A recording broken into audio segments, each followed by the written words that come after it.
It is amazing how the little steps we take becomes the biggest milestone we want to achieve. The very basic and the minutest steps and efforts we put in our day-to-day activities end up becoming the very big thing we want to achieve, and it blows our mind at the end of the day, the results we get from these basic steps. This is certainly the story of Ecobank. In 2022, Ecobank won the coveted Africa's Best Bank, Africa's Best Bank for Small and Medium Enterprises, and Africa's Best Digital Bank Awards at the prestigious Euromoney Awards. Ecobank is the largest Pan-African bank with branches in 36 African countries, with a banking license and offices in London, Dubai, Beijing and Paris, with over 14,000 employees and over 28 million customers. So how on earth could a bank made in Africa achieve this? How could a Pan-African bank survive over nearly 4 decades and boast of such huge success? You see, the story of Ecobank is an inspiring story every African needs to hear.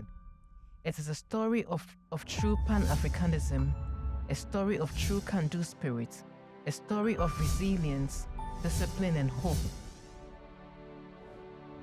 Amidst many difficult situations, Ecobank prevailed strongly, and today, multiple of awards have been to its legacy and glory. It broke out in an era when no private African bank dared to survive in Africa. In an era when coup d'etat has been perpetuating and consistently plaguing the politics of the continent, leaving it highly volatile, unstable, and at a high risk in investment. The 1980s in Africa offered an increasingly gloomy outlook, characterized by, among other things, social revolutions, protests, civil conflicts, coup d'etat, military and civilian dictatorships, austerity measures, apartheid, starvation, and also the end of political colonialism in that continent. Such an environment was definitely very hostile to business, and many private banks began to withdraw their operations in the fear of looting and nationalization by military governments as the uprising was on the surge.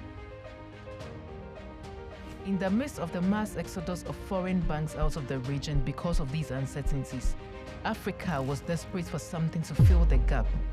In such a dystopian atmosphere, one man got a vision, and the man is Kofi Jondo.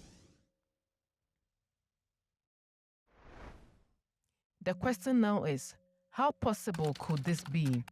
If already multi-million-dollar establishments were failing and seeing doom ahead couldn't stand. To answer this question, let's go down to history and see who this man is.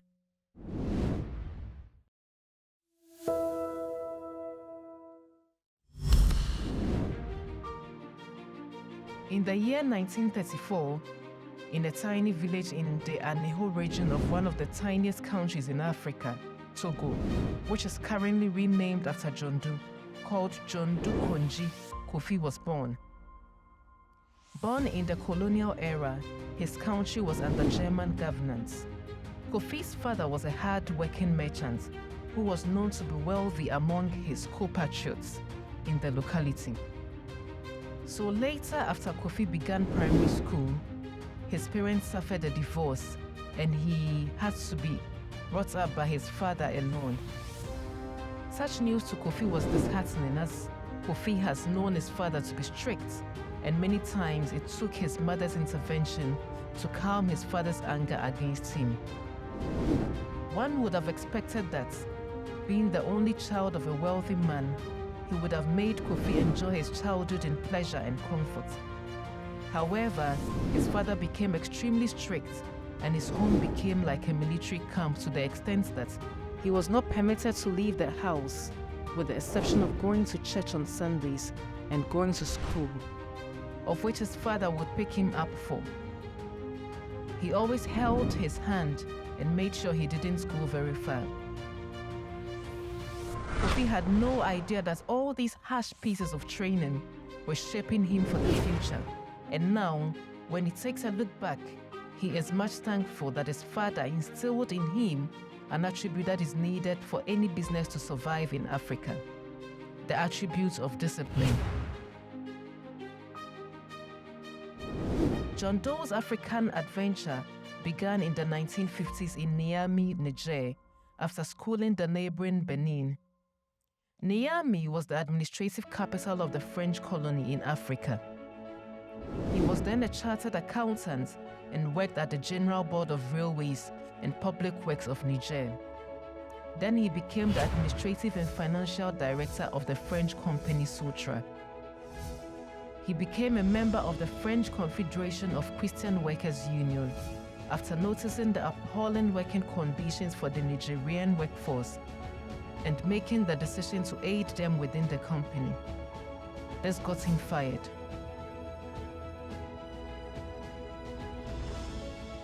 His dismissal from Sutra as a result of this planted the seeds of Pan-Africanism in him. He made the decision to go back to Togo, but before he was leaving, the socialist French governor of Niamey suggests that he enroll at the Paris area École Nationale de la France d'Outre-mer.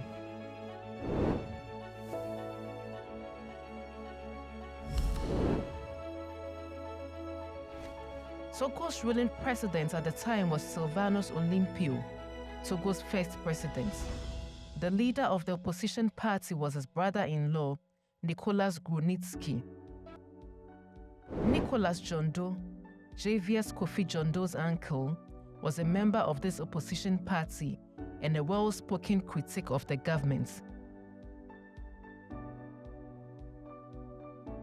In response to his controversial uncle, the government wrote a letter to request the expulsion of Kofi from the school in France, and unfortunately, the request of the government was granted by the school.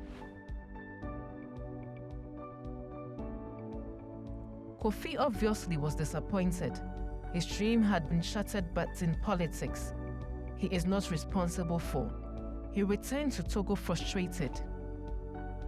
Sylvanus wished Togo to be a military-free state, but with the tensions between his governance and Kwame Nkrumah, he only instated 250 soldiers, and he did not recognize the French-trained troops.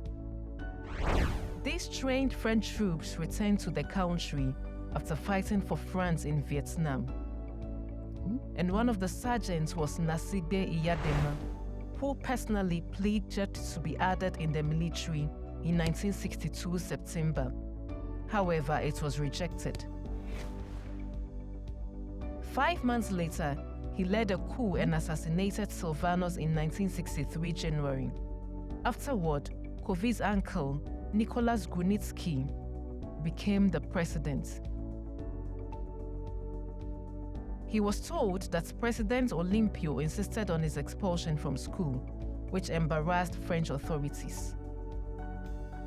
As a result, he was receiving a call from President de Gaulle, who reassured him, and he was awarded a scholarship. Kofi did, however, decide to attend the Paris Institute of Labor and Social Sciences from 1962 to 1963.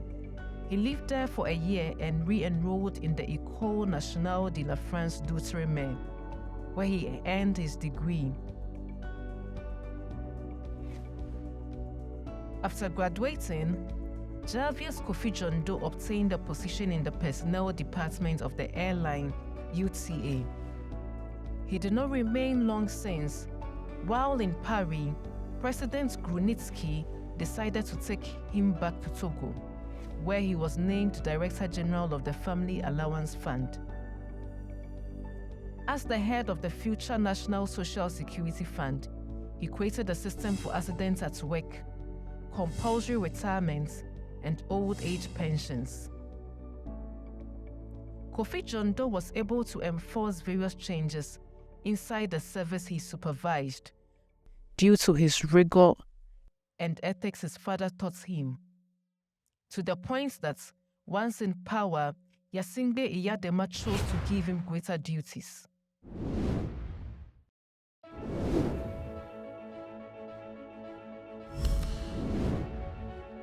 When he looked at English-speaking nations, he noticed that they had a federation that comprised Nigeria, Ghana, Sierra Leone, Gambia, and other countries. They then joined this federation with the presidents of the Chambers of Commerce of Côte d'Ivoire and Senegal. Within the federation, the idea for founding a Pan-African bank first emerged when it became one of the major complaints that members of the Chamber of Commerce found it difficult to access loans and funds for their businesses, as international banks and overseas banks like Citibank, Barclays, etc. were not fully operational because the political state of the West African region was bad.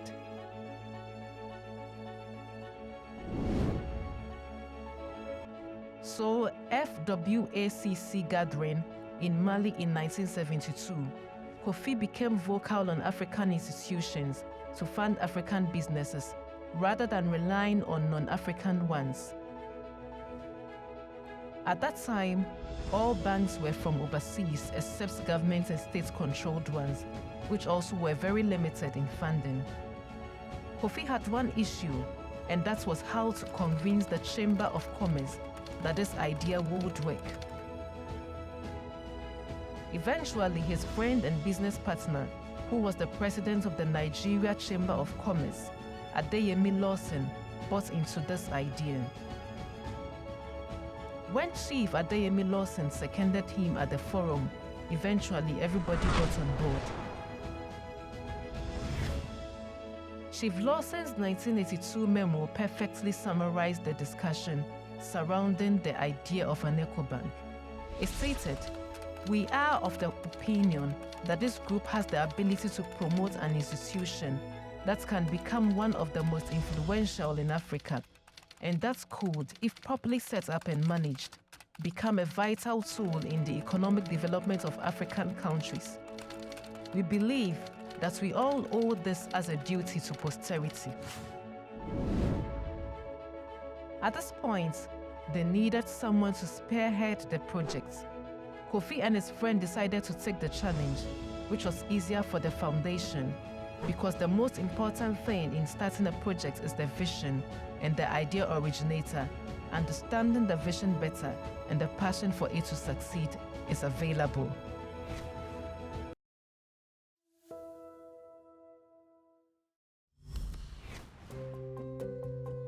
Secondly, the West African region was polarized into two main political atmospheres, with language and colonial influences being the spine behind this polarization.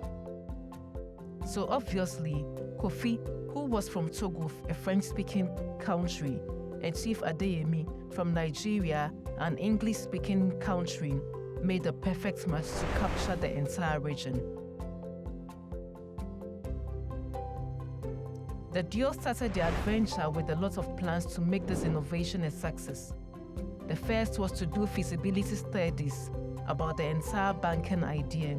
That is, how to start, where to start, and what they needed to start. A passage from the feasibility study proposal from 1983, which served as the foundation for the bank, provides an intriguing look at how Ecobank came to be. The Ecobank concept is a novel one. International development banks exist in different parts of the world, but none of them is privately owned. Privately owned international commercial banks are not usually conceived with the regional development objective in mind, and any developmental impact of the latter's activities is incidental. An international, privately controlled commercial bank with a serious commitment to regional development would therefore be an innovative venture worthy of broad support. It's interesting to note that before choosing Ecobank, the founders considered names like the West African Bank of Commerce and Industry, and even the Bank d'Accord. It became clear that there was a need to create awareness and most especially solicit the goodwill support of the political heads of state at that time in the region. So they then made it mandatory for them to meet with each head of state in the sub-region, even though they had intended for the project to be completely private. The Ecobank proposal was first presented to ECOWAS heads of government at the Conakry Summit in 1983. But it wasn't until the Lomé Summit in November 1984 that the leaders formally approved the establishment of it. They refused to accept government funds because they did not want any political influence over the projects. When they saw Ivorian President Houphouët-Boigny, he was so pleased that he took them on the palace steps and said in front of the press that it was the first time he had seen Africans approach him with an idea without asking for money. This was good publicity for them, and at this time all seemed to be going on smoothly as planned. In order to conduct feasibility studies for the projects, the members of the Federation of Chambers of Business then established Eco Promotion, a corporation with a capitalization of $500,000. Jarvis Kofi Jondo and Adeyemi Lawson then designed the future bank's capital structure. In order to strike a balance between English-speaking and French-speaking regions, they managed to ensure that Nigeria and Côte d'Ivoire, the ECOWAS leaders, had equal shares in the project. However, just when Kofi thought they were making huge progress, then issues began to lift its head. While Kofi and Adeyemi Lawson were in Senegal with President Abdou Diouf at 2 a.m., he received a phone call from the Ivorian president, who insisted on Kofi meeting with him a few hours later. He informed him that he would send his private jet to take him up and that they would share breakfast the next morning. Additionally, he requested that Kofi see him alone without his partner. This troubled Kofi, wondering what could have been the reason why the president, who had just praised them, is making such a request. Upon arrival in Abidjan, the president informed him that the project can only be for the franc zone when they first meet. Kofi then had to be bold at this point and inform him that the initiative was intended to encompass the whole ECOWAS region, and explained further that Economic Community of West African States, that is ECOWAS, established in 1975, served as a model for the founding members of Ecobank. Only a few days later, they did learn that a French financier had traveled from Paris to Abidjan to meet with the president. French financial interests represented 99% of the market in Côte d'Ivoire, so that explained the president's request, but this was a Pan-African project.